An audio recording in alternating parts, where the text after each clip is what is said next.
আজকে মঙ্গলবার 8 এপ্রিল 2025।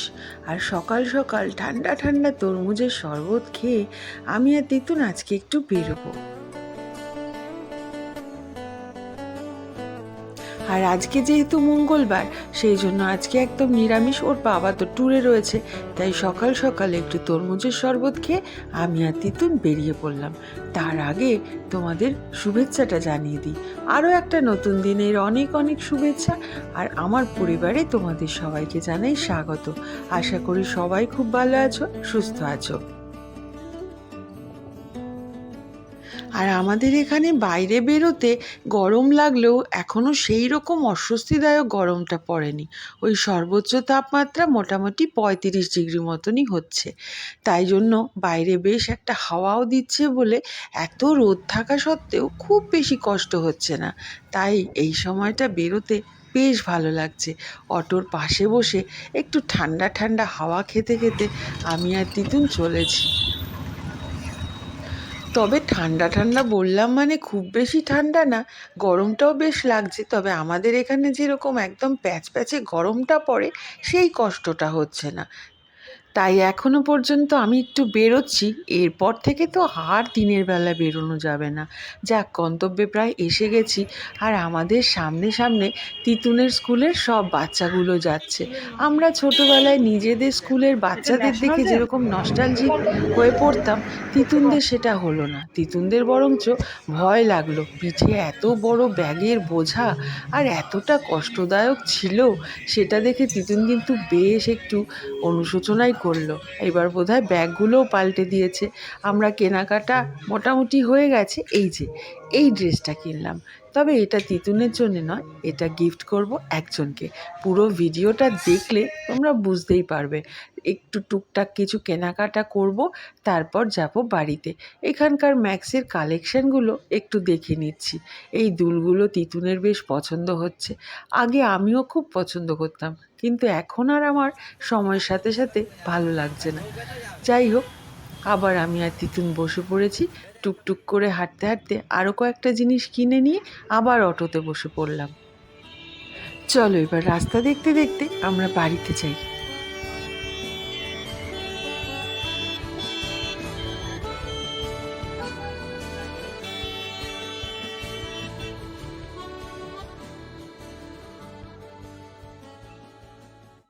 আমরা চলে এসেছি বাড়িতে।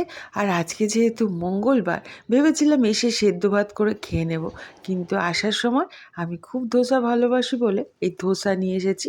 সেই ধোসাই খাচ্ছি। ঋষি যদিও ধোসা খায় না, তো তাই ওরা ভালোবাসে না তবুও। আর এই পুচকু সোনার জন্য একটু জামা কাপড় তো আনতেই হবে। আর তারপর খাওয়া দাওয়া করে আমরা একটুখানি শুয়ে রেস্ট নিচ্ছি। আমার ফোনটা এরকম করিস না, আমি খুব কষ্ট করে কিনেছি। দে না আমাকে, দে না। দুই ভাই বোনের কাণ্ড কারখানা দেখলে তবে দুই ভাই বোনের থাকাটা যে কতটা জরুরি। হ্যাঁ, মা বাবার ওপরে যদিও অনেক রকম প্রেশার থাকে এখনকার দিনে, কিন্তু তবুও যারা একা থাকে তাদের জন্য বোধহয় একটু কষ্টদায়কই হয়। আর আমি আজকে একটা স্পেশাল আইটেম বানাবো, তবে কার জন্য সেটা তোমরা পুরো ভিডিওটা দেখলে বুঝতে পারবে। এই জন্য আজকে একটু গ্রেভি চাউমিন বানাবো, তার জন্য এগুলো আয়োজন করে নিয়েছি। পছন্দসই কিছু ভেজিটেবলস কেটে নিয়েছি, ওইদিকে একটু চিকেন স্টক করে নিয়েছি। আজকে যে রেসিপিটা রান্না করব তাতে চিকেন স্টক অবশ্যই লাগবে। আর একটু ভালো কোয়ালিটির চাউমিনকে একটু বয়েল করে ওটা ঝরিয়ে, জল ঝরিয়ে ঠান্ডা জলে ধুয়ে একটু সাদা তেল মাখিয়ে রেখে দিয়েছি। এইদিকে আজকে লোহার কড়াইতে রান্না করব বলে লোহার কড়াইটা বের করলাম। তাতে কিছুটা সাদা তেল আর রসুন আর কাঁচা লঙ্কার একটা ফোড়ন দিয়ে দিলাম। রসুন আর কাঁচা লঙ্কার গন্ধটা আমার ভীষণ ভাল লাগে। এবার একদম হাই ফ্লেমে একে একে মাশরুম, গাজর, বাঁধাকপি সমস্ত হাই ফ্লেমে আমি এগুলোকে ভালো করে নাড়াচাড়া করে ভেজে নিচ্ছি। নিয়ে দিয়ে দিলাম একদম চিকেন ব্রেস্ট পিসের যে সফট মাংসগুলো, সেইগুলোকে একদম ছোট ছোট করে কেটে সেইগুলো দিয়ে এর মধ্যে এবার পেঁয়াজ কুচিও দিয়ে দিলাম। এবার এগুলোকে ভালো করে রান্না করি, ভালো করে একদম হাই হিটে আমি নাড়াচ্ছি, কিন্তু তার মধ্যে দিয়ে দিলাম একদম ব্ল্যাক পেপার পাউডার বলতে ক্রাশ করে দিচ্ছি, যাতে ওই ফ্লেভারটা খুব সুন্দর হয়। কাঁচা সবজির একটা গন্ধ আছে, চিকেনের গন্ধ আছে, সেটাকে মারার জন্য একটুখানি বাটারও দিয়ে দিলাম। এটাতে কিন্তু একটা বিশাল ট্রিক। তুমি যদি এই সবজি ভাজার সময় একটু করে বাটার দিয়ে দাও, তাহলে যেই গন্ধটা বেরোয় সেটা কিন্তু খুব সুন্দর লাগে। আর এইদিকে এক হাতে এগুলো সমস্ত করে নিচ্ছি। আজকে না বিকেলে একটা পার্টি রয়েছে, সেই জন্যই আজকে এই স্পেশাল আইটেমটা করছি। পার্টি বলতে কিন্তু তেমন কিছু নয়, আমার স্পেশাল একজনের জন্মদিন। তো জন্মদিন নিয়ে এইসব নিয়েই আনন্দে মেতে থাকি। কি আর করব বলো, এছাড়া অন্য কিছু তো সেরকম করার নেই। তাই জন্য যেই ভালো দিনগুলো থাকে সেইগুলোতে একটু রান্নাবাড়ি করি, সবাইকে নিয়ে মজা করি, এই নিয়েই দিন কেটে যায়। এদিকে আমার গ্রেভিটা কিন্তু প্রায় হয়ে গেছে। ওটা হয়ে গেল পরে আমি চিকেন স্টকটা দিয়ে দিলাম। এদিকে যে হলুদ ক্যাপসিকাম আর হলুদ বেল পেপার আর সবুজ ক্যাপসিকামটা আমি রেখেছিলাম, সেটাকে একটু বাটারে সতে করে ওপরে দিয়ে দিলাম। কারণ এটা যদি আগে ভাজতাম তাহলে ওই ক্রাঞ্চি ব্যাপারটা চলে যেত, তার জন্য এগুলো একটু পরে দিলাম। দিয়ে দিলাম স্বাদ মতন লবণ আর মিষ্টি, সঙ্গে দিলাম একটু ভিনিগার আর একটু করে আজিনামোটো। কারণ আজিনামোটো বা এমএসজি পাউডারটা যদি একটু নাওয়া দেওয়া যায় চাইনিজ রান্নায়, না সেই টেস্টটাই আসে না। আর এগুলো রোজ তো খাই না, যারা খায় না তারা স্কিপ করতে পারে। লাস্টে কর্নফ্লাওয়ার গুলে আমি দিয়ে দিলাম স্প্রিং অনিয়ন। ব্যাস, আমার এই গ্রেভিটা তো তৈরি। এইবার দেখো কেমন দেখতে লাগছে। এবারে নুডলসটাকে তৈরি করে নিই। অনেক সময় রেস্টুরেন্টে আমরা নুডলসটা খাই, সেটা কিন্তু কাঁচা থাকে। কিছু কিছু রেস্টুরেন্টে আবার সেটাকে ফ্রাই করে নেয়। তো আমি আজকে এই নুডলসটাকে কাঁচা আমার একদম ভাল লাগে না বলে আমি সাদা তেলের মধ্যে এইটাকে ফ্রাই করে নিচ্ছি। এর মধ্যে দিয়ে দিলাম একটু ব্ল্যাক পেপার পাউডার, ব্ল্যাক পেপারটাকে ক্রাশ করে দিলাম, দিয়ে দিলাম স্বাদ মতন লবণ, আর দিয়ে দিলাম অল্প একটু ভিনিগার। আর এটাকে ভালো করে নাড়াচাড়া করলাম, যাতে এই চাউমিনটা মানে এই নুডলসটারও একটা নিজস্ব টেস্ট আসে।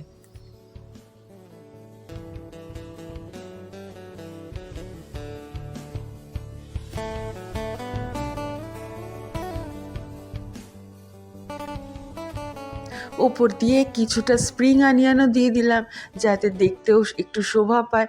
কারণ মানুষ বলে না, আগে দর্শনধারী তারপর গুণবিচারী। তুমি যদি একটা এমনি খাবারকেও সাজিয়ে গুছিয়ে সুন্দরভাবে প্লেটে সার্ভ করো, সেই খাবারটার কিন্তু আলাদা একটা মর্যাদা পায়।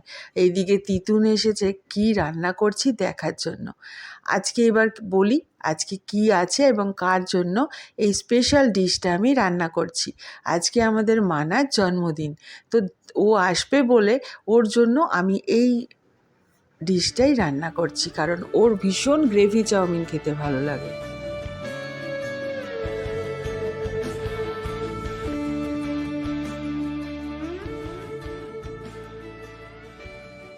তিতুন এসে চেখে দেখে বলল, মা একদম অথেন্টিক গ্রেভি চাউমিন হয়েছে, তুখোর টেস্টি হয়েছে। যাই হোক, এবার যার জন্য স্পেশালটা রান্না করলাম, দেখি ও কি বলে। যাক, আমার রান্নাঘর পুরো ক্লিন হয়ে গেছে। রান্নাঘরের লাইট নিভিয়ে এবার গিয়ে একটু রেস্ট নিয়ে ড্রেস ছেড়ে আবার এসছি। মানা এসে গেছে, আর আজকে ওর জন্য সাজিয়ে নিচ্ছি এই গ্রেভি চাউমিনটা। তবে রেস্টুরেন্টে কিন্তু সব সময় চাউমিনের ওপরেই স্যুপটা দিয়ে দেয়, কিন্তু আমি একটু আলাদা বাটিতে সার্ভ করলাম, তাহলে ওরা রেখে রেখে একটু খেতে পারবে, নইলে ওই জিনিসটা একদম ক্যাতক্যাতে হয়ে যায়। এই যে আজকে মানার জন্মদিন, একটু কেক কাটার আয়োজন, ওর মা বাবাও এসেছে, সবাই এসেছে, মামা এসেছে, সবাই মিলে আমরা একটু আনন্দ করি। সবাই মিলে একটু কেক কাটা হোক। আর সবার জন্য ছিল biryani, fish fry, cold drinks, cake, এগুলো দিয়েই আজকে মজা করে আনন্দ করে দিনটা কাটানো হলো। আর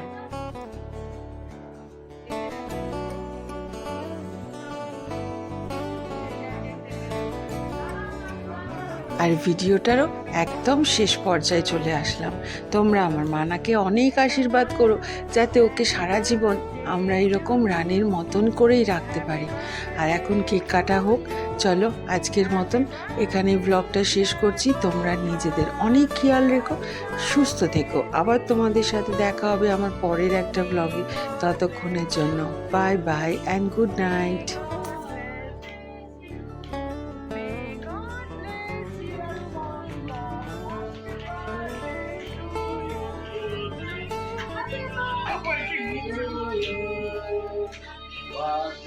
আমার মেয়ের সব্যসাচী হয়ে গেল। পারি।